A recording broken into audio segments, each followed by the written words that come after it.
and I see a different bitch, and I'm like, damn, what a bitch I was just flirting with, because the stage is moving all the time. You know, you waiting to see when you gonna see that girl again. It's like you never really. It's like a smorgasbord. Yeah, right. Because now I don't even want to see that girl, because over here, I can't wait to get back to this side and spin.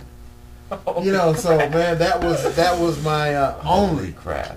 And that was the first show, the first night, my first show with the Dramatics that I ever freed.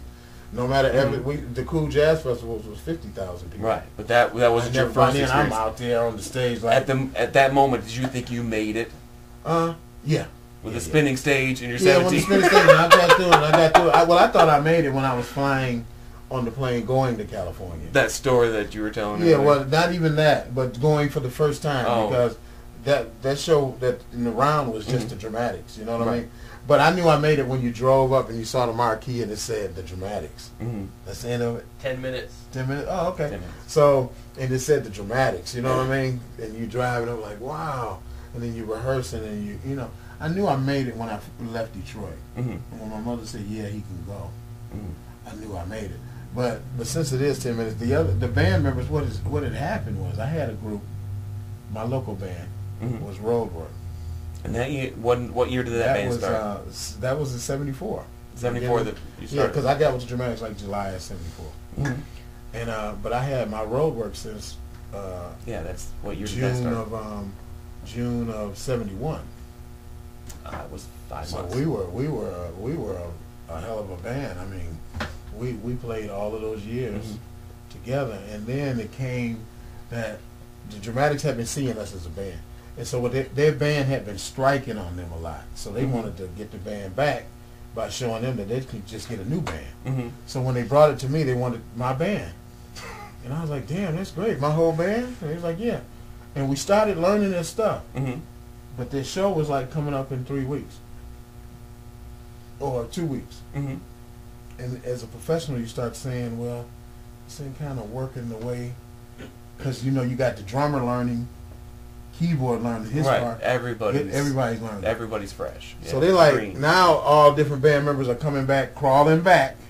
Just like you predicted. But no. But this is like years ago. That's why I never crawled back, because of those people. This was your experience. Right now. So these guys came crawling back, and they and you know, so the whole band was back except for the bass. They refused to use the bass player because he was the one who started this whole striking thing. So they were like, let's get rid of this bass player. And so then it came down to T. We just need you. And I'm like, oh no, hell no, I can't do it. I said, no, we've been a band. And I mean, we're a hell of a band. Roadwork, we'd have the street signs and everything. I mean, we would run around taking street lights, blinking lights. When by the time you got to my show, you felt like you was in a construction. I mean, Roadwork, it was some serious shit when we were kids. Yeah. And I was like, oh no, I can't let those guys down like that. And they were like, oh, T, we really need you. And I was like, no, I don't think so. And I pondered the thought for a couple of days. And the band was kind of, you know, everybody was like, oh, when is he going to take it? And then something hit me that I had to take it. This was this was what I was working for, but I was working, I thought the whole band would move. But I got picked, you know, and so I'm like, well, even if I go, at least it's a way to get people. Right. So I said, I have to go. And then at that point, he offered me $250 a week, Blue Cross Blue Shield, which is good money at the time. Great, man. I'm 17 years old. Right. Going on 18.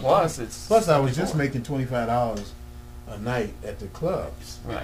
You know what I mean? So now this is how I knew I made it, because of the way the salary difference was. You could survive on it. Yeah, because then my parents, and then it wasn't me surviving, because all I had to do was come home, you know, come back home, and I mean all that shit is laid out. So I just come home and get it. You know, I got used to giving my parents my money. I really got used to it, because they never really had the things. My dad was a hell of a musician, but he never really had the, you know, the windfall. Now we've got just a couple minutes left. We got like 5 minutes. 5 minutes left. What I want to do is ask one question from my book here, and then we will continue on from this point, which is probably 98, 2000-ish.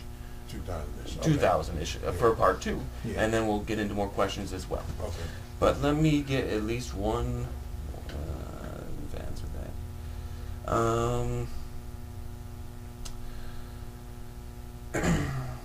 Sorry. Let's see. what are your 3 best works? What are with the 3 things that you've worked on? Albums, releases, songs that you played once, shows. What are your 3 most proudest moments in music? Or 4 or 5 or 1, whatever comes to mind. Well, that's the blessed thing is I've had a chance to have several. And I know one of the real main ones was Hanging Up a Gold, the first Gold album. Wow. And hearing it, like, it was funny because... What was the track? The album was the Dramatics, Do What You Want to Do. Okay. And I got a chance to write 3 songs and rhythm arrange the Do What You Want to Do that we used to do, the black version of Hall & Oates. But sweet. Okay. Sweet as hell, classic.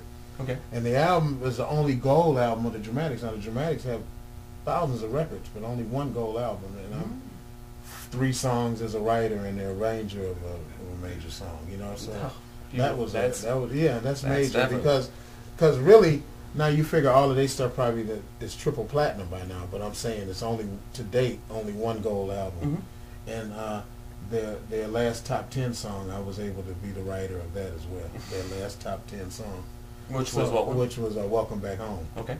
So that is an extremely proud moment for me.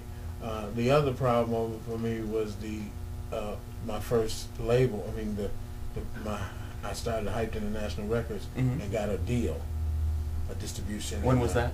That was in '95. Okay. And I got a deal with Bellmark Records. Nice. Al Bell was the guy who believed in me. And so I had made my stuff major, you know. That's what it takes, isn't it? Someone to believe in you. Yeah, somebody got to believe in me. And that's why I really make it easier for people. You know, people don't feel like they'll be able to get to me that easy because really you shouldn't be. What do you think the most important thing you do for people is musically, like to help them out? Encourage them and give them the same effort I give somebody paying me $3,800 for a session. You know, if you don't have but $10, I mean, shit, we can figure out a payment plan. That's it might be really long. And you give me the $10, and I'm gonna go ahead and do this for you. You know, but that kind of thing. You know what I mean? And just bring it to musicians just how it really happened. Now, if the ones that pay attention, they get a chance to respect. Speak on respect. Yeah, well, respect is very important, and with me, the loss of respect, I can walk away from. I don't give a fuck who it is, parents, whoever disrespects, I can walk away because I really feel like I do enough that I shouldn't have to ever be disrespected. So it's just I walk away. I walk away from anything. I don't give a fuck. It could mean the world to me. You know, my daughter is 9 years old and accidentally disrespected me, and before you know it, she was calling me like 30 times and, you know, begging me to talk back to her. I'm like, well, get your act together, because I'm not going. I don't have to. You don't play. You don't play. Yeah, it's just no. Yeah, because that's something that you don't want to play with. Because I'm not going to disrespect anybody. Really. As much as I know about you and everything that I just heard, most of that I did not know. Right. I am even more amazed at what a sweet and nice person you actually are, even though you can bust some balls when it needs to happen. Oh yeah, but sometimes they used to bust the Dramatics. L.J. Reynolds, the lead singer. Oh, we'll talk all about that. Man, he know how to. They bust your balls. And, exactly. I mean, we cuss each other out on stage. Right. Bro. We'll talk all about that. Part two is gonna be great, man. I can't wait for this. Yeah, I can't it sounds wait like for a trilogy to me. That's gonna be great, man. Oh yeah. 1 minute. Well. Hey, I want to thank Tommy Kosup and Chris at digitalvision.com. Yeah, great for job hosting this, and you know Tommy's always thinking. So, well, it's good, man. It sounds like you're always. We're at the famous club, Wixom.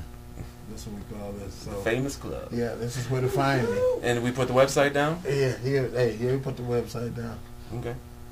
Yes. That should be at the bottom of your screen right about now. Yeah, right. Flashing. Yeah, right. There you go. Well, you know, little animation and shit. There'll be a ball.